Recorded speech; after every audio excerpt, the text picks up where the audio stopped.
and assisted dying. And one of the reasons why I wanted to speak about this now, I'm from England, as you can tell, and in England right now, that happens to be a topic that's being spoken about quite a bit because of a debate that took place in the House of Commons on the House of, the Parliament that took place in Parliament in England at the end of last week, and saw various conversations that came up around the question of assisted dying, euthanasia. But the purpose of our discussion, I just want to preface with two comments. The purpose of our discussion is not to be able to rule in this situation. Be'ezrat Hashem, we should all be well until 120. And we have the opportunity to analyze a halachic topic in this safe, beautiful Beit Midrash environment, but not because we will apply it, but because it's a fascinating halachic debate, and I hope Be'ezrat Hashem it should never be relevant for any of us, but the discussion remains important.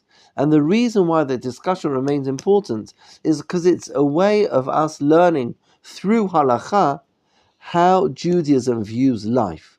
What's the role? How do we view life? And how do we view the way we treat ourselves and the way we treat other people? So there are many ways that we could apply our discussion today outside of the context of euthanasia and assisted dying, and that's what makes the conversation relevant. That's point number one. Point number two is that we're not reaching halachic conclusions today.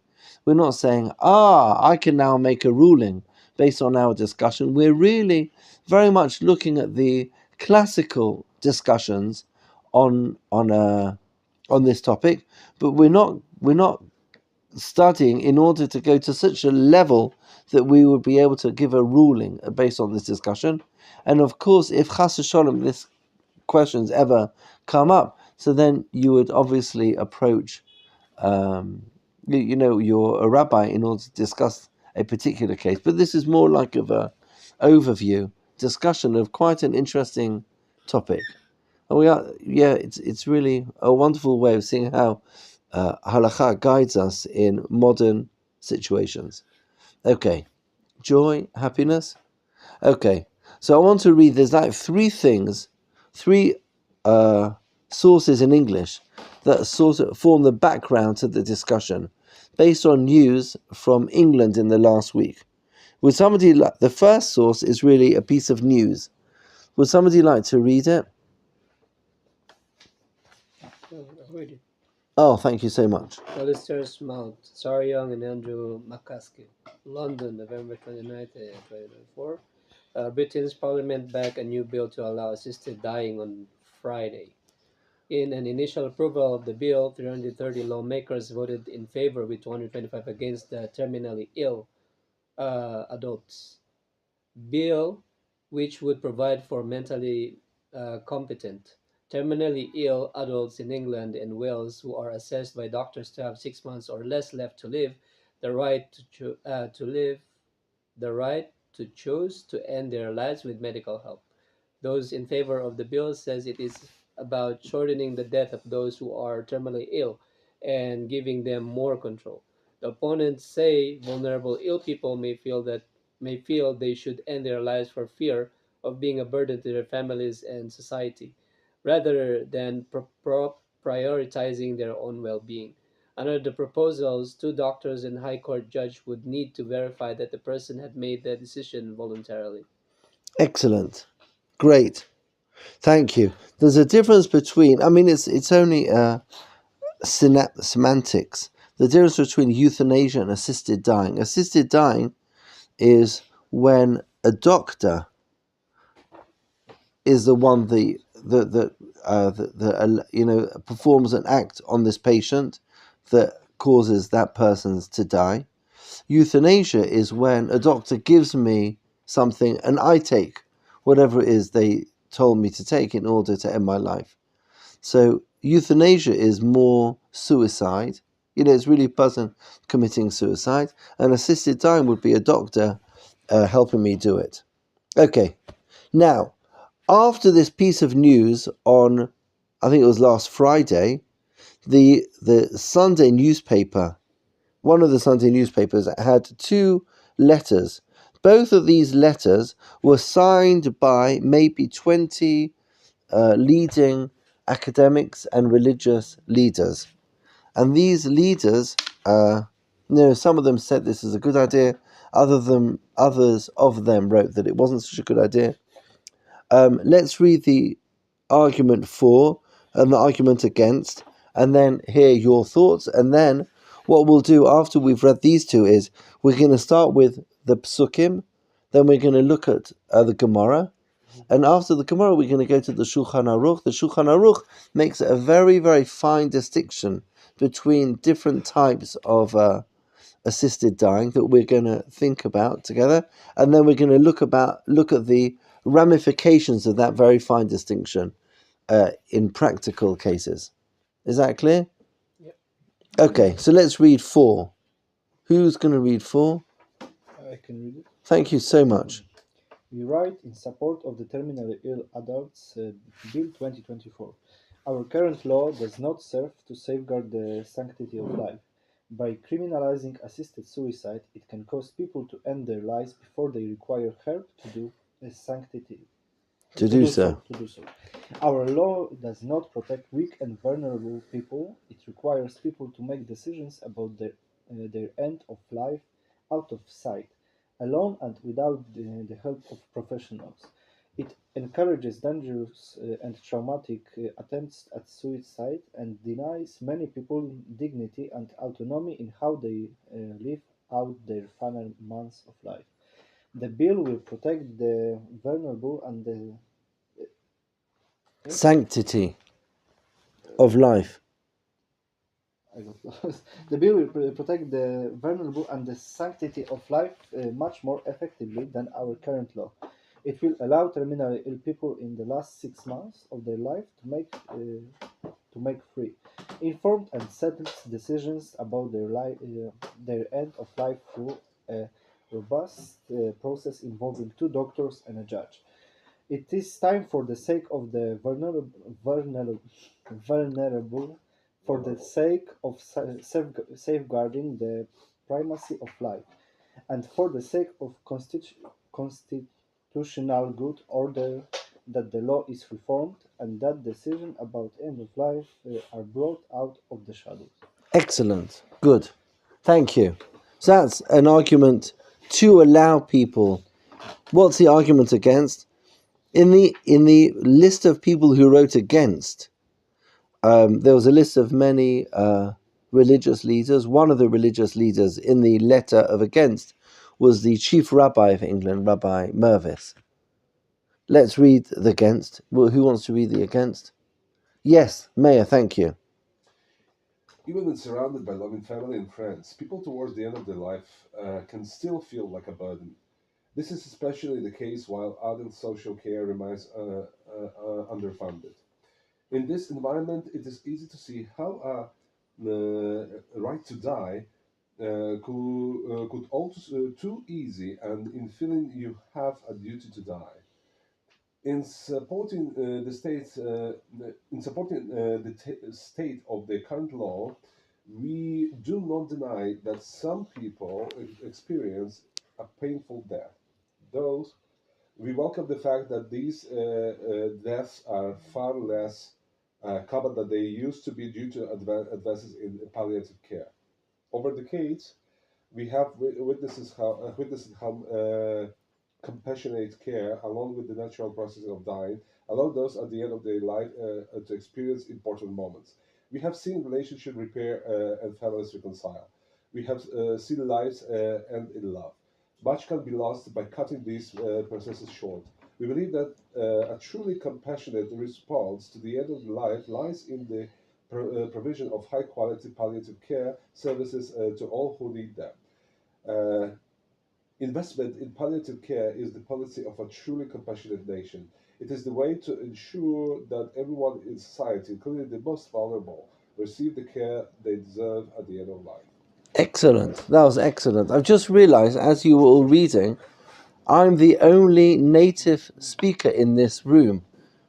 For everybody else, English is not your first language. Yeah. So I apologize for putting all this English in our source sheet, because if there were more English people in the room, that may have helped. But Should be more Hebrew. yes, exactly. We'll stick to more Hebrew. I apologize. Hebrew is certainly the language of choice here. Okay. Do any of you have any thoughts? Do one of these arguments resonate with you more than the other? I would agree with the second, like the second argument, that they are against this bill that they pass here, because it makes sense. Sometimes, like, let's say Kas B'Shalom, there is a person who's almost dying, and like he wanted to have like his family right beside him and making like good memories before he departed. It's Sure. also a precious moment for the family. Like it's Sure, not sure, much sure. like a burden, like a hardship for the family to experience such. And I think it's better if it's also in Doraita. It says you cannot take out your life. Like Oh, if we're going to somebody talk about this. okay. But you are Yeah, correct. I'm leaning towards the second opinion compared to the first one, because I'm pro-life. Absolutely. I have to say, this is not a very jolly discussion. Oh, It this is. I is apologize, everybody, for this discussion today. It's But Ezrat Hashem, we should all, we might have to do another nigun at the end of the lesson in order to lift our spirits at the end. Anyone, I thank you very, very much, Yosef. Anyone else have any thoughts on these I just an argument that resonates with you, or I want to add the following, because I personally experienced someone died. Like actually, was my grandfather died basically in front of me, and for that reason, perhaps, since I have this kind of experience, it's really hard to me to say I'm pro or against. I really don't have any kind of hidden agenda into it, you know. But even though he was surrounded by family, by people who loved him and cherished him through his life, nevertheless, for me as a witness of the whole process, it was something really, really, really crushing, excruciating, crushing me inside. Therefore, I know, yes, and we tried to do whatever was possible to preserve whatever dignity or say, to make him feel comfortable as much as we could. Nevertheless, it's not fun to see a person like literally dying in front of you. And for me, the whole discussion revolves around the question about the human dignity and about the care and consolation and support we can provide the person who is basically departing. And I think that this is the most important. And I know this is probably completely not right, but and I'm pretty sure that if my grandfather had a choice like that, whether or not to make his life, he wouldn't do that. I'm pretty sure about that. Nevertheless, the fact that the legal system may allow some people just to at least afloat of the shoulders of this burden of taking care of someone who is like not just like ill for a second but ill for years, for example, right? And these kind of people like were being treated palliatively. They know they are burdened. For them, sometimes it's completely unbearable thing. So it's like really hard to understand and to not even like comprehend, but understand like by feeling it, the both sides of the debate. wow, It's wow. really difficult. It's Yeah, I really understand. That's an excellent, excellent point. The only reason why this has been front page news, Yeah. certainly in England, yeah. is because it's such a difficult question to resolve. And your description, incredibly painful description that you mention, adds a very important part to, to the discussion to understand what the right thing to do is. What's our It's very difficult to say responsibility? what is the right thing to do. We can say like about the like from the religious standpoint, like preserving life and keeping life like as much as possible running. It's a kind of like our approach to it. On the other hand, it's what really shocks me. Like sometimes the people wanting the discussion who don't have like a first-hand experience. That's the stuff for me. That's I the thing. understand. I understand. That's what I'm saying. I'm not pro, not against. I just know that these people really need care. They really Sure, need help. sure. That's what I'm trying to say. No, I hear that very much. We're going to start, I'd like to look at Psukim. I want to look at the Gemara. Then we'll go to the Shulchan Aruch. As I mentioned, a very, very important distinction that the Shulchan, that we'll see. And then after that, we'll see how that's applied. I just want to preface everything that we're saying with a very, very interesting distinction, and I think we'll see this echoed in almost every source that we read. Many, many years ago, I read something by Rabbi Sachs, the chief rabbi of England, and Rabbi Sachs says something very, very simple, but I find myself, seeing his words in many different contexts. He speaks about different societies, and he says when in Jewish society we're faced with a dilemma where there are two things and they are both the right thing to do. So the tool that we use in order to resolve that dilemma is we look at ourselves as duties. So on the one hand, we have a duty to this person. On the other hand, I also have a duty to this person. And the question is, how do I, I can't show that I can't provide everything I need to provide to this one, and I can't do everything for this person. Like in the abortion debate. So we have a responsibility to the mother, and we have a responsibility to the child.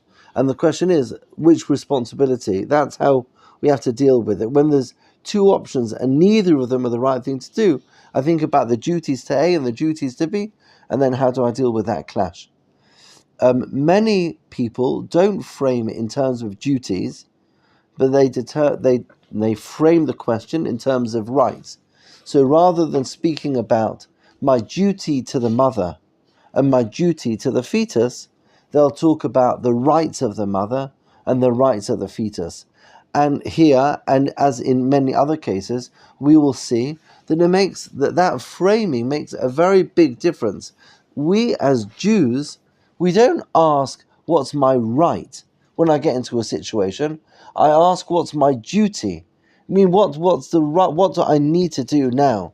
As opposed to, this person got rights and that person's got rights. As we will see, that reframing of the question allows us to understand how it is that sometimes general society might say A, but we, following halakha, might say B, because we frame the question differently.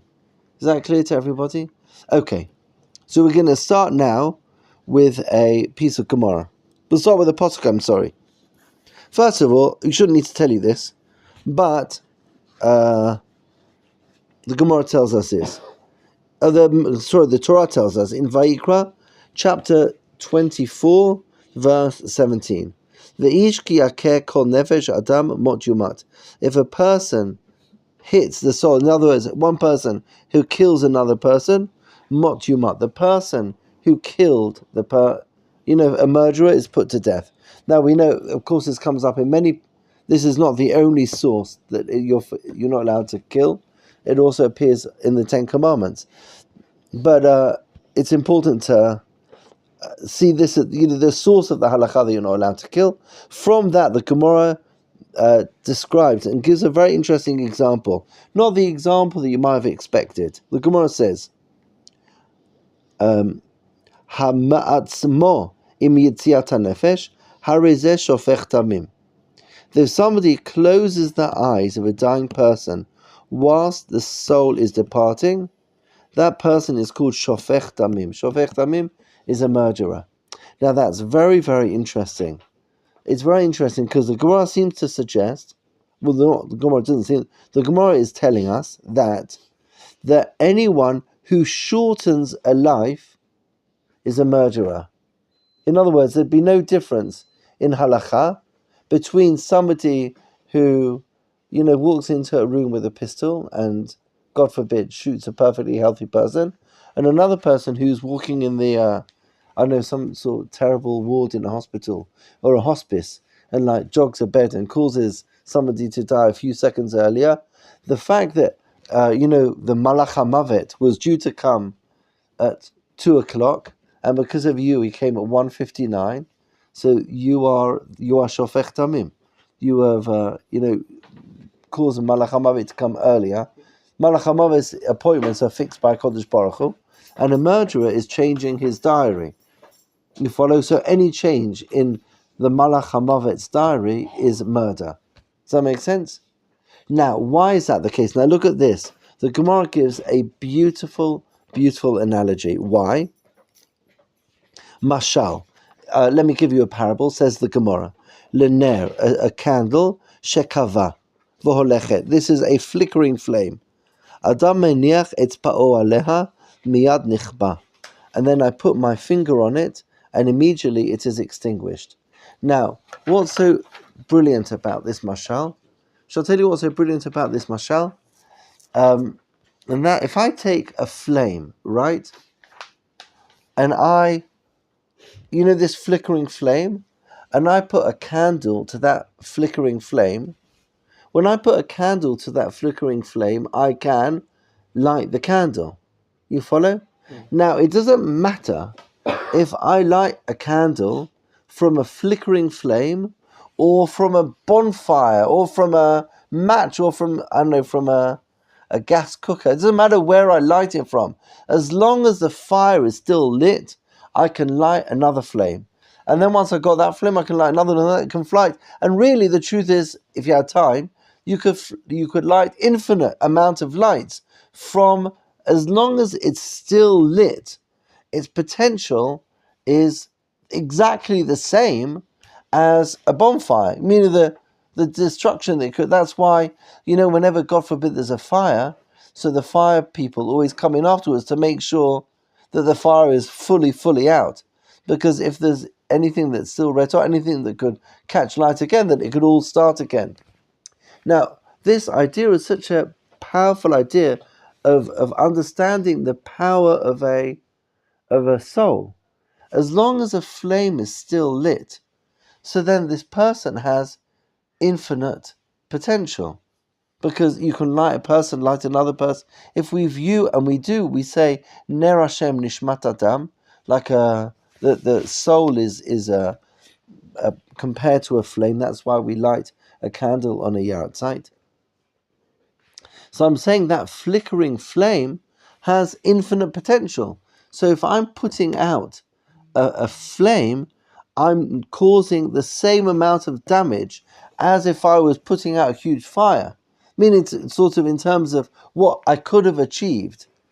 And that's why we see in the Gemara that as long as you're alive, you can do. And now that's a very, very powerful idea. As I mentioned right at the beginning, we're not discussing practical halakha. We will learn we'll learn about tzitzit, we'll learn about tefillin, we'll learn about mezuzah, we'll learn practical halakha. We're not learning this as practical halakha, but the idea that comes from what we're discussing is phenomenal. Never underestimate your potential. It doesn't matter where you are, but as long as your flame is still lit, so you have infinite potential. It's not a good day, I'm not sure if I can. Don't underestimate yourselves in what you may be able to achieve, and the impact you can have on the world. As long as the flame is still lit, it's who knows where the limit is. That's from the Gemara. Is that clear? Okay. From the Gemara, we'll go to the Rambam. The Rambam says like this: Hagoses. Goses is somebody who is, towards the end of their lives. Harehu kechai lechol davar. We consider them as a living person. Ein koshrin lechav. You don't bind his jaws. Ve'ein pokakin lekavav. You don't block up his organs. Ve'ein menichin kli matechet or kli mekar al taburo shelo yitpach. You don't They're all various preparations that people do after someone's passed away. ולא מדיחין אותו, you don't wash him, ולא מטילין אותו על החול ולא על המלח, עד שעה שימות, until they've left this world. והנוגע בו, הרי הוא שופך דמים. And if somebody does something, that person is a murderer. למה זה אומר?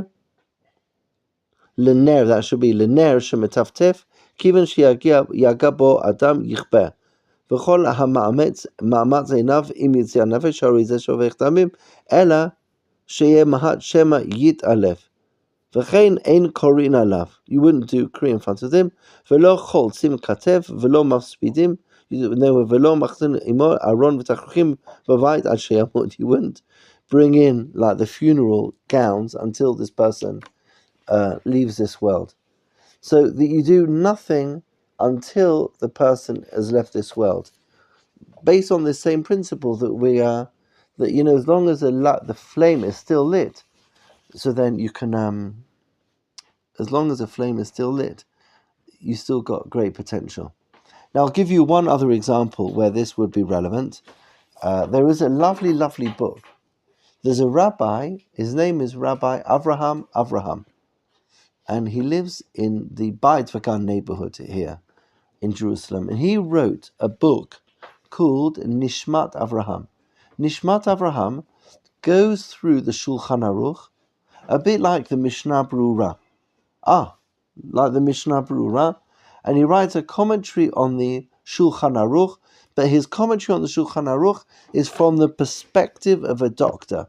So whenever there is a halacha in the Shulchan Aruch that has some ramifications for the medical profession, so in Hilchot Shabbat, obviously there's a large section on Pikuach Nefesh, so then he'll have a commentary that will bring in some medical information and other halachic sources into that discussion. So he has a discussion in the Nishmat Avraham. It talks about somebody who's about to leave this world, and we if people are around them, as you described earlier, so the custom is that you would say Shema with them. The last thing when you realize somebody's leaving this world, you say Shema with them. So Rabbi Avraham discusses at what stage do you say the Shema with somebody. And he says something very, very interesting, that even if the doctors feel that this person's, almost about to leave this world, but the person lying on the bed has got a little bit of energy, if I were to start saying Shema, then they would lose all hope. That would really be the end.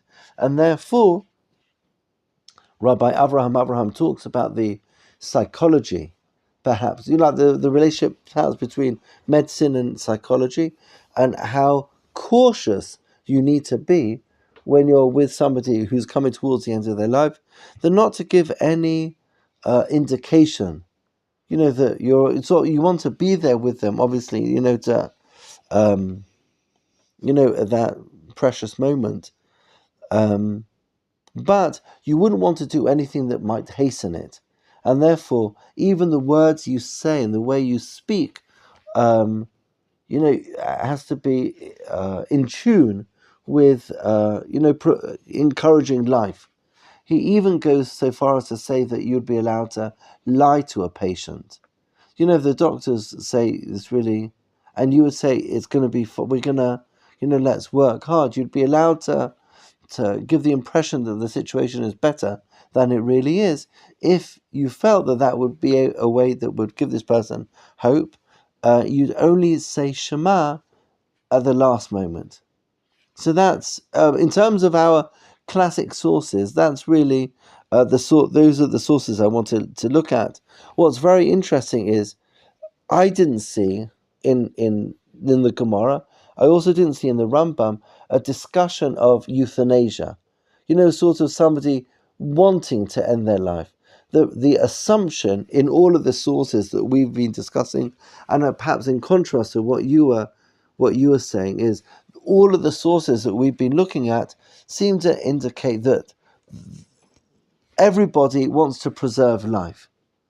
Like sort of the doctors want to, the patient wants to, the family want to, and really halacha is about how to navigate that situation in a positive way. You wouldn't say things are negative. You would only say Shema when you're really quite clear that this is where we're up to. The flickering flame, shvichut damim, to call it murder is a very, very serious offense. So the rabbis are calling any attempt to hasten the end, calling it murder, is really a very clear indication that our goal is to preserve life. I suppose we might add to everything that we said until now on Rosh Hashanah and Yom Kippurim, the Yamim Noraim, when we daven for life. We don't necessarily ask for a good life. Zochreinu l'chaim. We ask, that God should give us life. Melech havetz b'chayim. Chayim tovim, chayim usharim, chayim smechim is a bonus, but the prayer is for life. And the truth is, it's a very, very powerful idea that Baruch Hashem, to us healthy people in the room, is something for us to consider, and that is how valuable every minute is. Sort of our potential.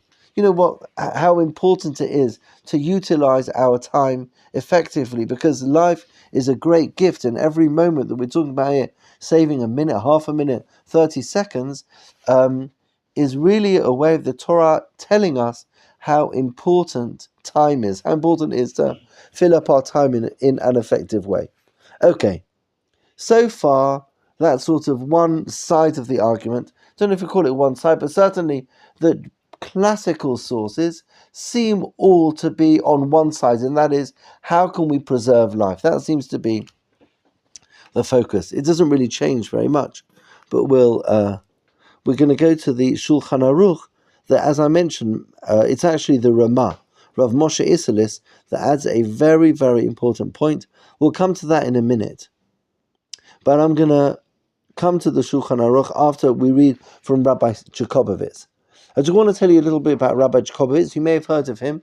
He was the chief rabbi of England. He died in around the year 2000, maybe a little bit before, a little bit after, in England. He was the pioneer in the area of Jewish medical ethics. In fact, he wrote a book in 1959 called Jewish Medical Ethics, and the term Jewish medical ethics, if we will talk about, that place of meeting between halakha and modern medicine, is really, he was the one that made that connection. And so everybody that's involved in that field is really very much indebted to him for that. I think what he writes over here in source number 4 is quite a nice summary of the sources we've seen so far. And he writes like this: the value of human life is infinite and beyond measure. We saw that when we spoke about the candle. So that any part of life, even if it's only an hour or a second, is of precisely the same worth as 70 years of it, just as any fraction of infinity, being indivisible, remains infinite. You follow? And therefore, that's really very much the view that we've seen until now. There'd be no way to allow there'd be no way to allow a person to end their life early. Okay, that's one side. Let's go to the other side of the argument. I wouldn't say the other side, but let's look at a new aspect of the discussion. I would say, Meir, your words at the beginning were very, very powerful, and your description as well. And it's true that every moment is infinite, and but sometimes you're in a room with somebody who is in great pain, and it's very, very hard to navigate that situation. And what we're going to see now is an attempt by Rav Moshe Isserles, I think, to address your question. I'm going to read what he says. It's in the Shulchan Aruch, Yoredea, Siman Shin Lamed Tet Seif Aleph. But we're not going to read from the words of the Shulchan Aruch, we're going to read from the Ramah. Okay. V'chein, it's forbidden. Asur ligrom lemet sheyamut meira. You're not allowed, and this is now codified into law, you're not allowed to hasten a death. כגון, for example, מי שהוא גוסס זמן ארוך, let's say somebody who is, been on the deathbed for some time, ולא יוכל להיפרד, and he can't move. One second. אסור להשמיט הקר והכסת מתחתיו, מכוח שאומרים שיש נוצות מקצת העופות שגורמים לזה. וכן לא יזיזנו ממקומו. There's somebody who's been lying on the bed and this has been going on for a long time. You wouldn't be allowed to take a pillow so it'll be a bit less comfortable, or to shake the bed, or like do anything like that. God forbid. V'chein asur, likewise it's forbidden. Asur maftechot tachat rosho, to put keys under his head. Kadei shipared. You wouldn't be allowed to do anything. You wouldn't be allowed to do anything that would hasten the end. Aval. Now look at this. This is very important. However, and this is im yesh sham davar shegorem ikuv yitziat hanefesh. If there's something that is not hastening the death, but rather delaying the time of death. Kagon sheyesh samuch loto bait kol dofek. Let's say there's a guy outside and he's chopping wood, and this sound of the chopping wood is annoying, like it's distracting the person who is on their deathbed. Or alternatively, sheyesh melach al leshono, if there's salt on his tongue, ve'elu ma'akvim yitziat hanefesh, and you can see that these things are disturbing him. Now look at this. Mutar lahasiro misham. You would be allowed to tell the guy to stop chopping the wood. You would be allowed to remove the salt from the tongue. Why? De'ein ze ma'aseh klal. Why? Because this is not actively doing something. Ela mesir hamonea. What am I doing? I'm removing that which is delaying death. You follow? Now, some people, subsequent authors who have read this Ramah, talk about active and passive euthanasia. And in halakha, we would say that active euthanasia is forbidden. That is, to do something that will hasten the death. However, passive, that is to say that this person is like there's something that's delaying, like they're troubled by something. No. Passive euthanasia. So the examples are if there's a noise outside, and the noise outside is disturbing the person who is leaving this world. So you'd be able to close the window or cut off that noise in order to create the environment in which this person can leave this world in peace. So, that's a question, right? Yeah. So the hospital life support is like the same Oh, thing? we're going to go Rav Moshe Feinstein. We're going to come to that in a minute. We're going to come to that. Excellent question. Before we get to that, I just want to give you two examples of this. Baruch Hashem, my family are well, and I've never experienced. So I'm not speaking from experience, but I'm speaking from stories that I heard. But Ezrat Hashem, for all of us, at Biat Goel, we should, at Me'av Esrim, everyone should be blessed. That they and their families should all be healthy, and for all of Am Yisrael. But I heard the story. There was a family that did a really beautiful thing with. There was a family member who was coming towards the end of their life, and it was a Friday night, and all the family were called because they thought tonight's going to be the night. Tonight's the night that this person's going to leave the world. The family were all in the hospital room on Friday night. They sang beautifully.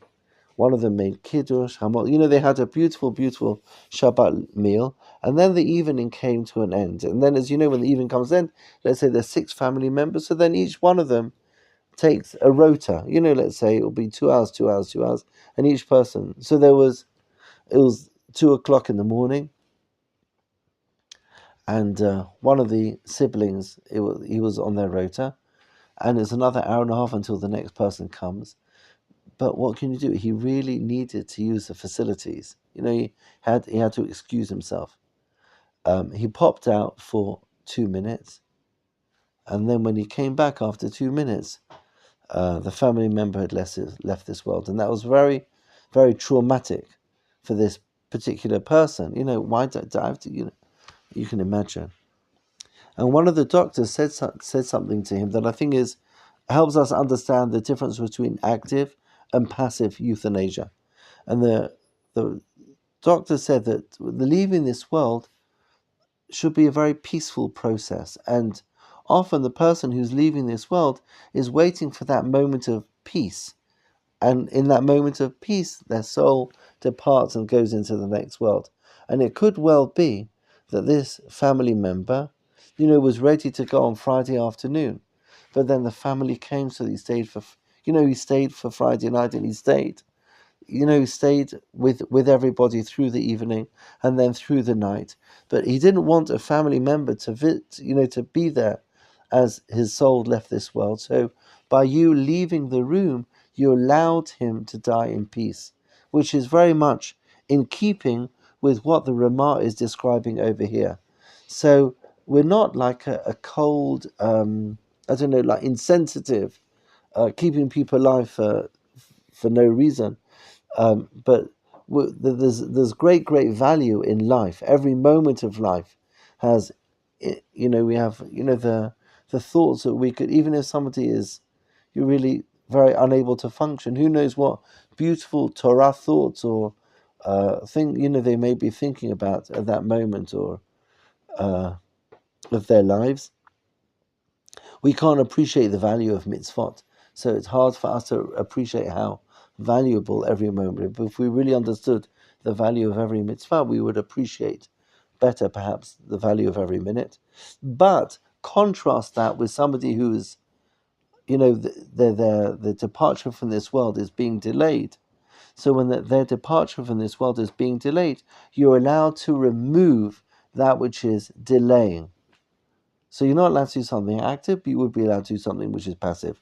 Those are the words of the Shulchan Aruch. It's a very, very important distinction, which has huge ramifications. And I want to give one example of a modern rabbi that used this teaching of the Ramah in a practical way, and it's your question. It's from Rav Moshe Feinstein. Rav Moshe Feinstein was asked a question about if somebody is on artificial ventilation. Now, as you know, there's a big debate in halakha about brain death. This tshuva of Rav Moshe Feinstein was written at a time when perhaps there wasn't as much knowledge about brain death. But assuming there are certainly great rabbis today who say brain death is not death. Death is when the heart stops beating. So if somebody's on an artificial ventilator and their heart is beating because there's oxygen in this tank pumping oxygen into their lungs, so they are very much in the situation that the Ramah spoke about. So the trouble is, to turn off the ventilator would be to actively, that would be an act to end their life. You follow? So how would I apply the principle of the Ramah to an artificial ventilator? Is that question clear to everybody? And that's very much your question. So Rav Moshe Feinstein was asked this question. Let's read what he answered. Hine, im lo nikarno be'inyanim acherim, inan chiyut. If you see that this person doesn't show any signs of life, she'nir'a kelo margish beklum, he's no longer, the person is dead. The fact is that there's a machine pumping air into his lungs, but he's no longer in this world. Very much similar to the previous, where the death is just being delayed. Af lo bedikot machat. Like you could put something short. Like he has no senses. Ukahai shekorin coma. We would call that a coma. Kol zman shamechona ovedet avodata. As long as the artificial ventilator is working, asur litol mipiv, you would not be allowed to remove the anything. That would be an active. That's active removing. Removing his source of life. Just to remind you, we were allowed to remove the salt from the tongue, but there's a difference between the salt, removing the salt, and removing the oxygen. Removing the oxygen is really an act of killing, exactly as you say. Removing the salt is not an act of killing. It's like closing the window. It's allowing this person to be in a peaceful state of mind. Okay, anyway, so you wouldn't be allowed to take it. Shema uchai. Maybe he's still alive. And then if you remove it, you would kill him. Aval. Kushe paskam bila'avod. However, at a certain stage, you have to change the gas canister, right? So when the oxygen runs out in the machine, shenechzar hachamtzan shayasham lo yochziru lepiv od apam ad avor zman katzar kareva sha'ah. She'im eino chai kvar yafsik milinshom v'yadu shehu met. So what you would do is you would not replace the canister, and you would watch him and see what happens. And if you see that the only reason why he was breathing is because there was an artificial ventilator, then you're not killing him, but you're just removing that which is keeping him alive. But if you see something's happening, bekoshi, that is difficult, then immediately you would obviously restart everything. But really what you would do is you would wait till you would keep him on the machine until the oxygen in the machine is finished. As soon as the oxygen in the machine is finished, a doctor would examine him. And then if at that moment the doctor realizes he's ended, then of course you would not replace the oxygen. But you don't do anything, you just allow things to happen. You follow? This would be an example of what we saw in the Ramah, where I'm not actively causing a life to come to an end, but I'm removing the obstacle that's preventing them from leaving this world. You follow? Okay. That's from the Rav Moshe Feinstein. This is quite a heavy topic. I'm quite excited for Hanukkah coming up soon, because that will be our topic, Be'ezrat Hashem, for the next 2 weeks. Let's summarize what we've seen. We have seen a very sensitive and a very nuanced approach in halakha to a very, very complicated situation. It's a sort of situation that we have the luxury, in the confines of this beautiful Beit Midrash, to speak in theory, not to speak about a particular person, God forbid, but to speak about an idea of how does halakha navigate a very sensitive situation. But we have the privilege, Baruch Hashem, of not being in that situation and allowing us just to enjoy the halachic process through which the rabbis come to their conclusions. So I would say that there are 3 main points from our discussion. What we saw, the first thing that we saw in the Torah and in the Gemara, and then also in the Rambam, in those first 3 sorts, we saw in the first 3 sources, we saw the value of human life. And I would say in that first 3 sources, the Pasuk, the Rambam, the Gemara and the Rambam, I would say that for us, this is very much a mechayev. It's very much pushes us to appreciate how important it is for us to utilize every moment, how there's infinite potential in every second. Don't underestimate yourselves. Don't underestimate what you might be able to do. That's point number 1. If I can just squeeze in a quick story in the middle of the summary that I heard Dafka today, I thought it was such a sweet story about Rav Steinsaltz. Have you heard of Rav Steinsaltz? Rav Steinsaltz's Gemaras are over here. Rav Steinsaltz once went to the Lubavitcher Rebbe, and he said, I feel overwhelmed. You sort of doing far, far too much. What can the Lubavitcher Rebbe, what can you suggest to me to allow me to, to balance my life a bit more effectively? And the Lubavitcher Rebbe said, you should take on more projects. That's what you should do. Why? Because we create boundaries around ourselves, but then when I fill it up, they become so full that I break those boundaries and I discover that I'm able to do even more than I thought I would. And I think that's a very important point, number one, to take from what we've been learning. Don't underestimate your potential. That's from the Pasuk, from the Gemara and the Rambam. After that, the second point we saw in the words of the Ramah, a very, very important distinction between actively ending a life and passively causing a life to end. The examples that the Ramah gave are of if there's a noise, closing the noise or removing the salt, allowing somebody in those last few moments to be in a sense of peace. I think it's subtle, I think it's nuanced, I think it's clever. I think it's a perfect example of halakha addressing a very complicated situation in a very appropriate way. If we spoke previously about Rabbi Sachs, about duties as opposed to rights, this is very much fits into that duties, rights. You mean our duty to somebody when there is to help them, to continue with their life. But if somebody needs to leave this world in peace, so then it's my duty to close the window to allow them to do that. You follow? It's very, very much thinking about looking myself as my duties rather than my rights. I see that clearly in the words of the Ramah.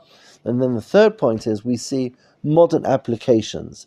I think the application of Rav Moshe Feinstein concerning an artificial ventilator is an excellent one. There are, of course, many, many other examples of this principle, but this principle presented by the Ramah really became the normative approach, and even in Jewish medical ethics discussions, they would speak about active euthanasia versus passive euthanasia, very much based on the Ramah that we saw. We saw one application in the words of Rav Moshe Feinstein, but there are many others as well. With that, we will end our discussion. It's been a pleasure. Should bless you all with a wonderful evening. We shall have besorot, tovot, yeshuot, v'nechamot, and discuss much jollier topics in the future.